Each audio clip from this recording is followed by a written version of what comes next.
ईमान से संयम पूर्वक सत्य को धारण करके रहो। पूरी जिंदगी तेरे क्या, तेरे परिवार की सारी व्यवस्था देता रहूंगा। ईमान से संयम पूर्वक सच्चाई का जीवन जियो। कमी सोचने का मौका ही जिंदगी में नहीं आने दूंगा। कमी सोचने का मौका ही नहीं आने दूंगा। जो चल रहे हैं आश्रम में संस्था में, जो चल रहे हैं आश्रम में संस्था में, चाहे जितने वर्ष से भी रह रहे होंगे, एक दिन भी रोटी कपड़ा मकान साधन और सम्मान सोचने के लिए उनको मौका नहीं मिला होगा। एक दिन भी सोचना नहीं पड़ा होगा। एक दिन भी नहीं सोचना पड़ा होगा। एक दिन नहीं सोचना पड़ा होगा कि ये भी कोई चीज है। जीव को मोक्ष परमेश्वर क्या देता है? जीव को मोक्ष और जीवन को जस कीर्ति। जीव को मोक्ष, जीवन को जस कीर्ति।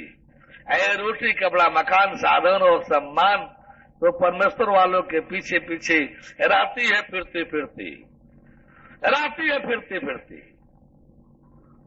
बोले परम प्रभु परमेश्वर की। तो अब हुआ, शायद वशिष्ठ को कम हुआ होता तब वशिष्ठ के अंदर तैस नहीं हुआ होता, लेकिन विश्वामित्र तो नाराज हो गए। उनको क्या दिखाई देने लगा? 10,000 वर्ष तपस्या का फल। और इधर वशिष्ठ जी क्या बोले? निमिष भर का, क्षण भर का, लो मात्र का सत्संग का फल। तो सत्संग और तप का और सत्संग का अंतर तो पकड़ में आया नहीं। तप और सत्संग का अंतर तो पकड़ में आया नहीं कि तप धर्म की सबसे निचली पहली सीढ़ी है। धर्म में तप जो है सबसे निचली सीढ़ी है, निचली। सत्संग जो है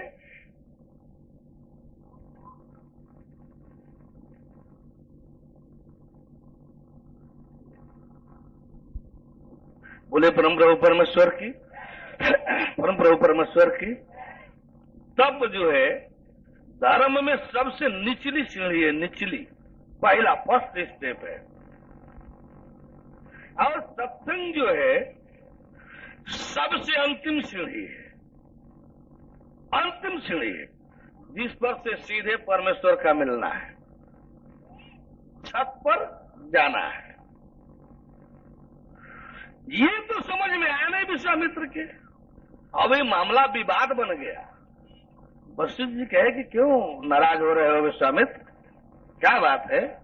अब आपने मेरा अपमान किया? एक ऐसा, हमने तो ऐसा कुछ नहीं किया, हमने तो तेरा कोई अपमान नहीं किया। तो हमने आपको 10,000 वर्ष के तप का दिया था और आप हमको निमिष मात्र, क्षण मात्र, लौ मात्र के सत्संग का फल दिया। तो ये निमिष, क्षण या लौ मात्र क्या है? ये निमिष मात्र क्या है, क्षण मात्र क्या है? कहा हम 10,000 वर्ष, कहा क्षण मात्र, निमिष मात्र। कहे चलो इसका निर्णय हो जाना चाहिए, कौन बड़ा है। इसका कैसे पता चलेगा कि कौन बड़ा है?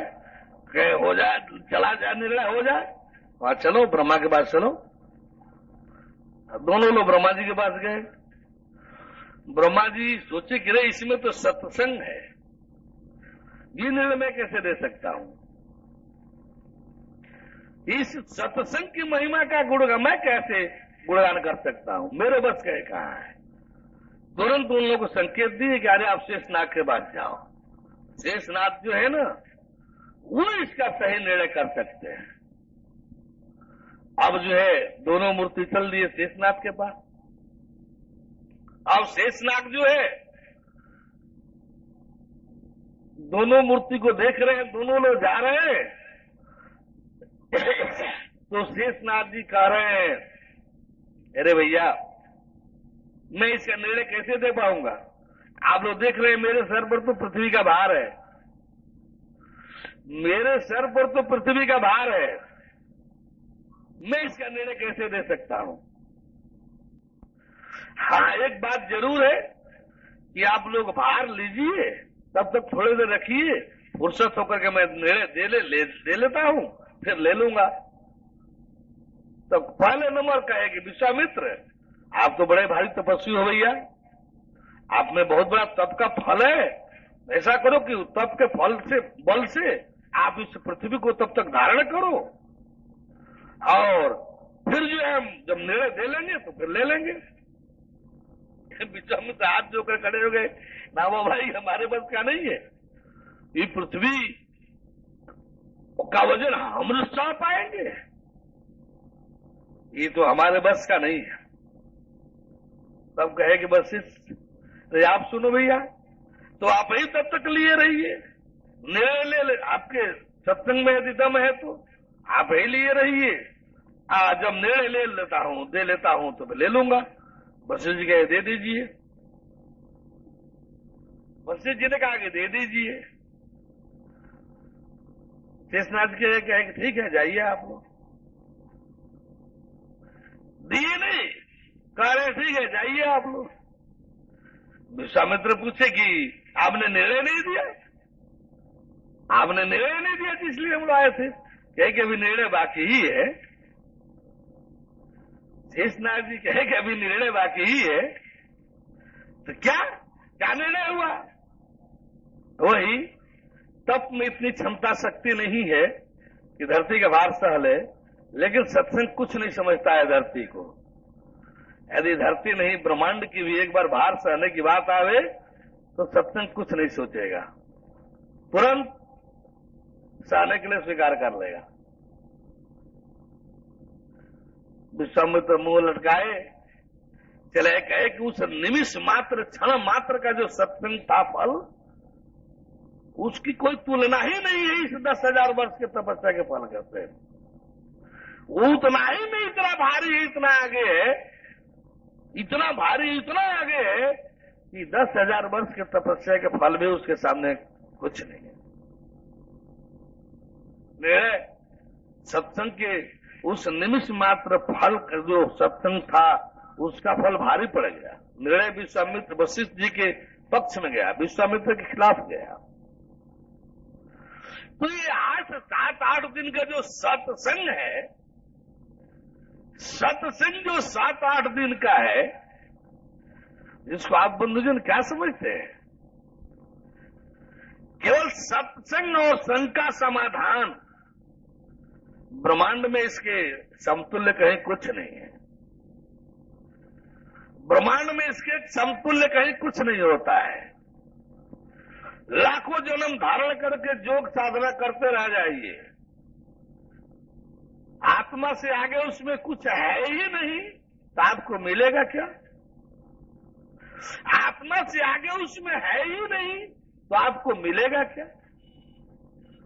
सत्संग परमात्मा से संबंधित विषय वस्तु का नाम है, और जब परमात्मा मिलेगा तो आपको एब्सोल्यूट मिलेगा, संपूर्ण ब्रह्मांड में मिलेगा।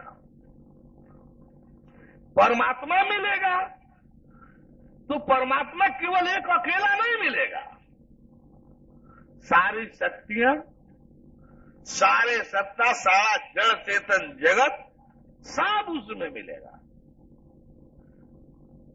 सब मिलेगा। कितनी बड़ी विचित्रता है, कितनी बड़ी आश्चर्यमयता है इस तत्व ज्ञान में। वही तत्व ज्ञान एक बार संसार, शरीर, जीव, आत्मा और परमात्मा पांचों को अलग अलग भी दिखलाता है, और वही तत्व ज्ञान जो है तत्व बोध भी कराता है। सोचिए कितनी बड़ी विपरीतता है। वही तत्व ज्ञान जगह जगह संसार, शरीर, जीव, आत्मा और परमात्मा, संसार, शरीर, जीव, ईश्वर और परमेश्वर, संसार, शरीर, जीव, ब्रह्म और परम ब्रह्म, world, body, self, soul and God, खिलकत, जिस्म, रूह, नूर, अल्लाह ताला, इसमें से कौन सा शब्द हमने बना दिया, कौन शब्द हमारे बनाए हुए हैं। अब आप बंधुजन इसमें से यदि कोई, मान लीजिए आप एक शरीर संसार देख रहे हैं, जान रहे हैं, ये भी रहस्य आप नहीं जानते। आपको पता ही नहीं कि ये संसार जो है इतना झूठ है, इतना मिथ्या है, इतना झूठ है, इतना मिथ्या है, इतना मिथ्या है, कुछ है ही नहीं। ये स्वप्न तो इसी से बहुत अधिक सत्य है, स्वप्न तो इससे बहुत अधिक सत्य है। स्वप्न जैसे भी ये नहीं है, स्वप्न जैसे भी, स्वप्न जैसे भी ये नहीं है। और इसको पकड़ करके आप सब बैठे हुए हैं, कोई चिंतन ही नहीं है आप सबको कि हमारे जीव की, हम जीव की क्या दुर्गति होनी है इसमें, इस नाशवान चीज को, इस नाशवान चीज को पकड़ करके अपने आप को नाश में ले जा रहे हैं, अपने आप को नाश में ले जा रहे हैं। और हम आए आप गुरुजन के भी शिष्यों को जनाने के लिए कि आप लोग भी जान ले, आप लोग भी समझ ले कि जो कुछ आप जान पाए हो, क्या ये 5 शब्द ग्रंथों में नहीं है, इसमें से कोई शब्द हम बना रहे हैं। आप इसमें से कितने शब्दों को जानते हो। संसार ऊपर ऊपर, ये भी नहीं मालूम कि संसार झूठा है, सच है, शरीर झूठा है, सच्चा है, ये भी नहीं मालूम। यदि पूछा जाए झूठ है तो कैसे झूठ है, लगेंगे इधर से उधर खींचतान करने, तर्क वितर्क करने, तर्क से कहीं झूठ साबित हो जाएगा। तर्क में क्षमता शक्ति है संसार को झूठा दिखा देने की, तर्क में क्षमता शक्ति है संसार को झूठा दिखा देने की। ये दिखलाएगा तो ज्ञान दिखलाएगा, ये दिखलाएगा तो ज्ञान दिखलाएगा, और आपको दिखलाई देगा स्पष्टता, दिखलाई देगा स्पष्टता। इसलिए पहला क्लास हम लोग, पहले तो हम मंच से ही ऐसा करते थे, दिखलाते थे। लुधियाना में कार्यक्रम हो रहा था, मंच से ही जब दिखलाने लगे, दिखला रहे थे संसार झूठा है, देखो ना। जीव का भी दर्शन मंच से करा रहे थे, सिद्धार्थ नगर में कराए, लुम्बिनी में कराए। इसके बाद जो है छुट्टी कर दे, फिर आकर के खड़े हो गए। ये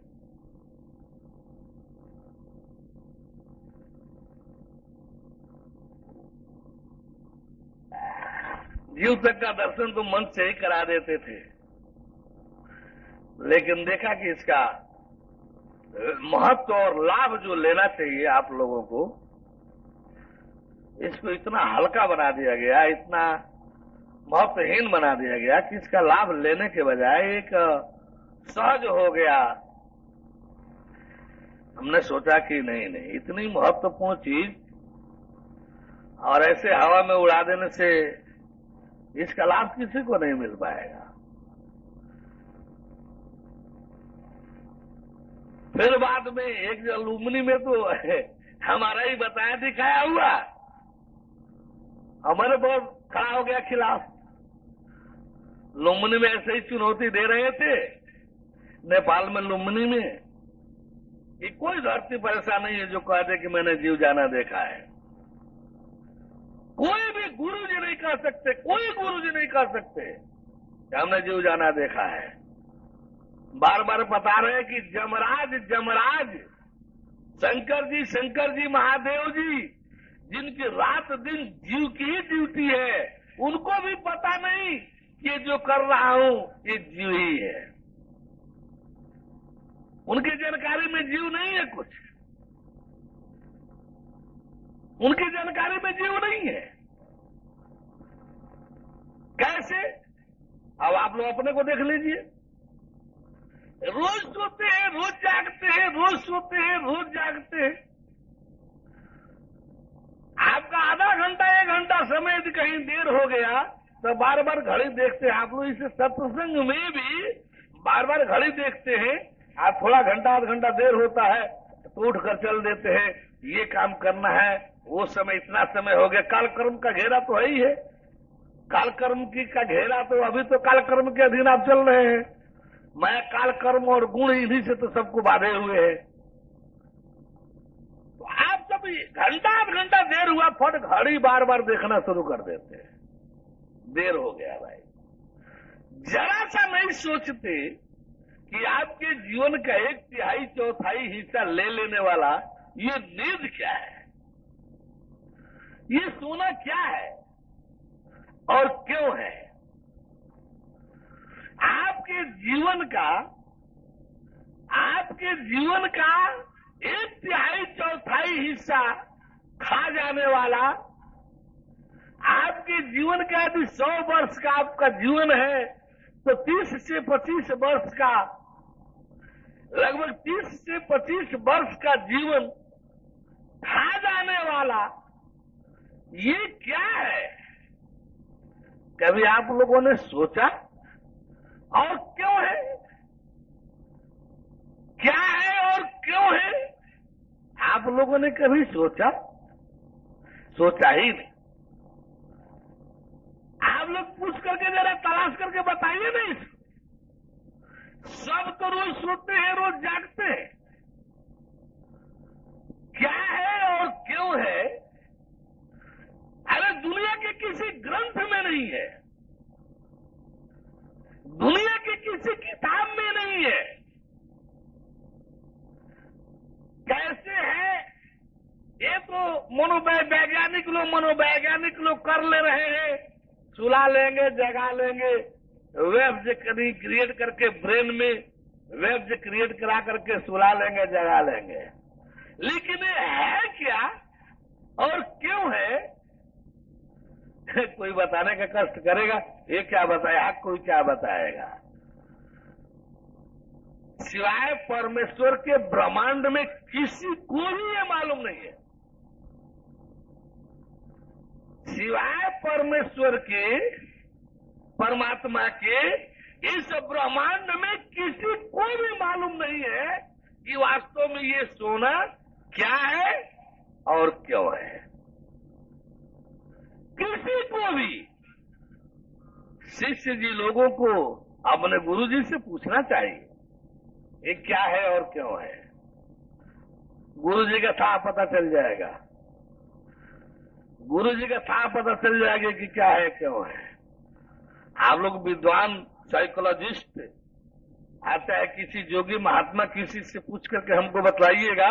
अभी तो हम 16 के दोपहर 3 तक यहाँ हैं, कहीं हम प्रस्थान भी करेंगे तो 16 के शाम को करेंगे। यानी 15 तक तो क्लास फाइनल करेंगे, 16 को एक बैठक करेंगे जिसमें यहाँ के लोगों को ये जना करके जाऊंगा कि आप लोग जिन लोगों ने दर्शन किया है आप लोग उनसे बात कर लीजिए कि जो कुछ भी घोषणाएं हुआ था उससे अधिक इनको जानकारी देखने को मिला है। कम नहीं, कुछ बढ़ा ही करके दर्शन होगा। किसी पर्चा पंपलेट में हमने ये नहीं कहा है कि हम ब्रह्मांड भ्रमण कराएंगे, ये नहीं कहा है कि हम गोलोक भेजेंगे, क्षीर सागर भेज करके उस विष्णु को जनाए दिखाएंगे। लेकिन नमूना में 2-3 को ले जाकर के दिखलाऊंगा कि देख लीजिए ये है, ये है। और हर जगह जहां कार्यक्रम करता हूं 2-3-4 को ले जाकर के दिखलाता हूं, देख लो, ले जाकर दिखलाता हूं, देख लो कि है कि नहीं है। साक्षात विष्णु जी है कि नहीं है, साक्षात शंकर जी है कि नहीं है, शिवलोक है कि नहीं है, विष्णु लोक है कि नहीं है। आप कृष्ण को देख लो है कि नहीं है। ये नास्तिक सब जो नहीं नहीं करते रहते हैं, इनकी नास्तिकता का क्या अस्तित्व है? कुछ नहीं। आप जान देख लो, सब बैठे रहते हैं, सबके बीच में जनाते दिखाते हैं, ताकि भले वो सब नहीं जा रहे हैं वहां, लेकिन सुन देख तो रहे कि हाँ ये हो रहा है, देखा जा रहा है। न कोई जंतर, न कोई मंत्र, न कोई तंत्र, तत्व ज्ञान वाले के पास कोई जंतर मंत्र तंत्र नहीं होता है। सृष्टि के सारे जंतर मंत्र तंत्र तत्व ज्ञान है। तत्व ज्ञान के सामने कोई जंतर मंत्र तंत्र क्या होता है? कुछ नहीं होता है। जंतर मंत्र तंत्र में तो क्षमता शक्ति जीव दिखाने की भी नहीं है, जीव दिखाने की भी नहीं है। योग भाई बड़ा योग सिद्ध होंगे, साधना सिद्ध होंगे तो वो झलक ज्योति मिल जाएगी, झलक ज्योति मिल जाएगी। इसके आगे पीछे उनको कुछ अता पता भी नहीं है। ये भी उनको सोचने में दिक्कत हो जाएगी कि ये पृथ्वी तत्व वाली ज्योति है कि जल तत्व वाली ज्योति है कि अग्नि तत्व वाली ज्योति है कि वायु तत्व और आकाश तत्व वाला है कि आत्मा वाला है। ये भी निर्णय लेने में उनको दिक्कत हो जाएगी, ये भी निर्णय लेने में दिक्कत हो जाएगी। जिस ज्योति को पूरी जिंदगी में उनको पाना है वो तो यहाँ कुछ सेकंडों में मिलेगा, कुछ सेकंड में, कुछ सेकंड में। मिनट तो किसी को नहीं लगता, मिनट किसी को नहीं लगेगा, मिनट किसी में नहीं लगेगा। बोले परम प्रभु परमेश्वर की। तो इस प्रकार से आप बंधुजन जो है, अब न विश्वास हो कि दर्शन होगा तो हम तो भाई विश्वास कराने में लगे। सारे ग्रंथ में है दर्शन की बात, कोई ग्रंथ नहीं है जिसमें दर्शन की बात न हो। अरे और तो छोड़ दीजिए,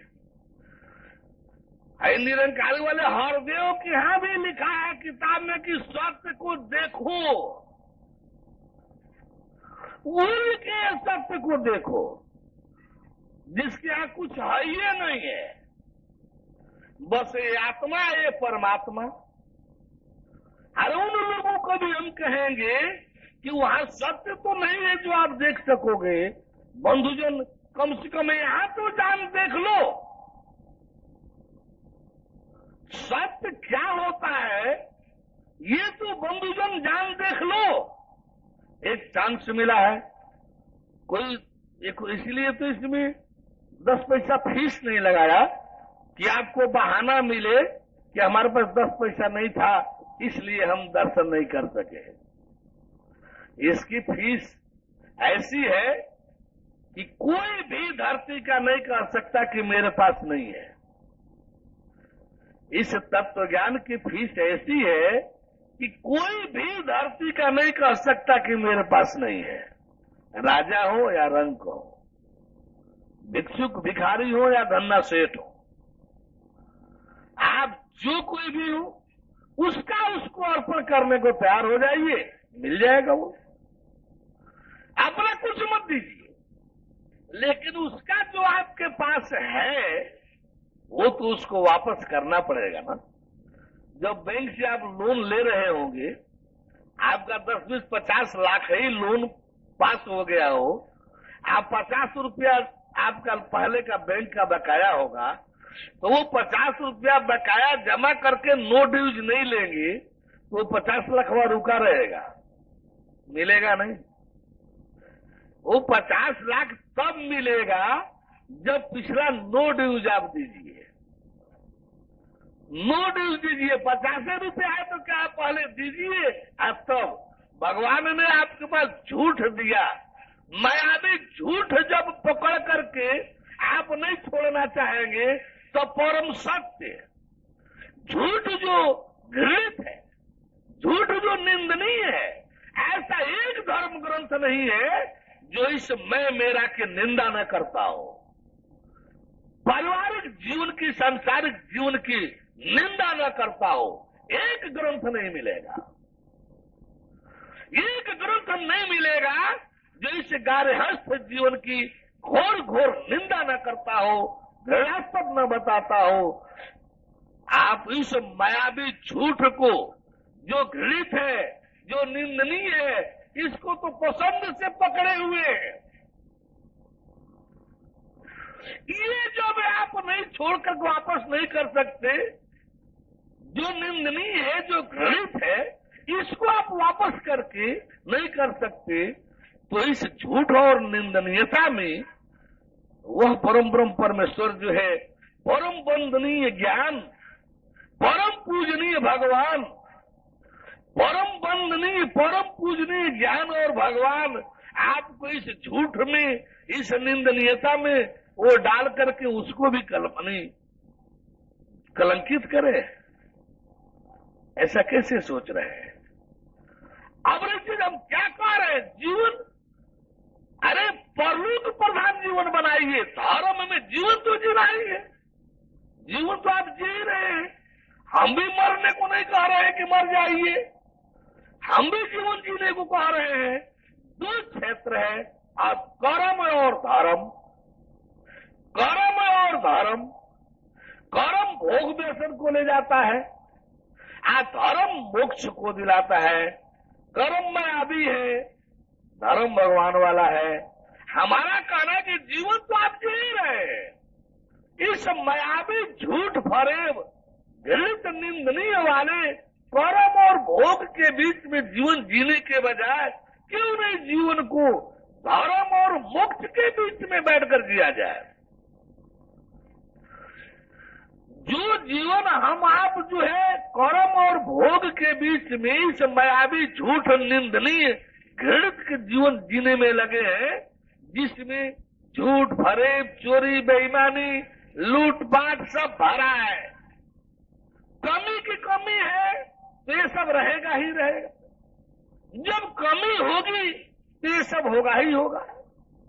तो ऐसा जीवन जीने के बजाय जो कर्म और भोग के बीच जो मायावी है, जिसमें झूठ फरेब चोरी बेईमानी लूट खसोट ये सब भरा पड़ा है, इस जीवन के जीने के बजाय हमारा कहना है कि क्यों नहीं इस जीवन को धर्म और मोक्ष के बीच में करके तब जीवन जिया जाए, जहाँ किसी भी प्रकार की कोई कमी नहीं है, जहाँ झूठ फरेब के लिए कोई स्थान नहीं है, जहाँ छल कपट के लिए कोई स्थान नहीं है, जहाँ झूठ के लिए कोई झूठ फरेब छल कपट लूटपाट के लिए कोई स्थान नहीं है, क्यों नहीं धर्म और मोक्ष के बीच जीवन जीना शुरू किया जाए? अरे जीवन ही जीना है, जीवन ही जीना है, ये पाप को कर्म वाला जीवन क्यों जिया जाए? जब कर्म भोग के बीच में रहेंगे, जब मायावी बन करके रहेंगे, तो भैया पाप को कर्म से बचाना मुश्किल हो जाएगा, कोई बच नहीं सकता। यदि मान लीजिए आप बहुत शिष्टाचारिक जीवन जी रहे हैं, अपने जानने में न कोई झूठ बोल रहे हैं, न पाप को कर्म कर रहे हैं, न किसी को सता रहे हैं, न कुछ कर रहे हैं, बड़ा सही जीवन जी रहे हैं, तब भी एक दोस्त एक अपराध तो आपसे हो ही रहा है। चोर बेईमान तो आप कहलाएंगे ही कहलाएंगे परमेश्वर के यहाँ, क्योंकि इस परमेश्वर की जो दुनिया है, परमेश्वर का जो सब कुछ है, उसको जो मेरा बना करके राह चल रहे हैं, ये तो आपकी बेईमानी है ना। मेरा कहना मात्र ही अपराध है, मेरा कहना भी एक अपराध है, जुर्म है, झूठ है, बेईमानी है। मेरा इस संसार में कह करके यदि जी रहे हैं, यह भी तो एक झूठ और बेईमानी है, यह भी तो एक अपराध है। आप जानिए, देखिए, हम क्या जानने को, जानना तो बुरा नहीं है। जानकारी एक ऐसी चीज है जो किसी भी स्थिति परिस्थिति में बुरी नहीं होती। जानकारी, अमृत की जानकारी तो अच्छी है ही है, जो आपको अमरता प्रदान करेगी,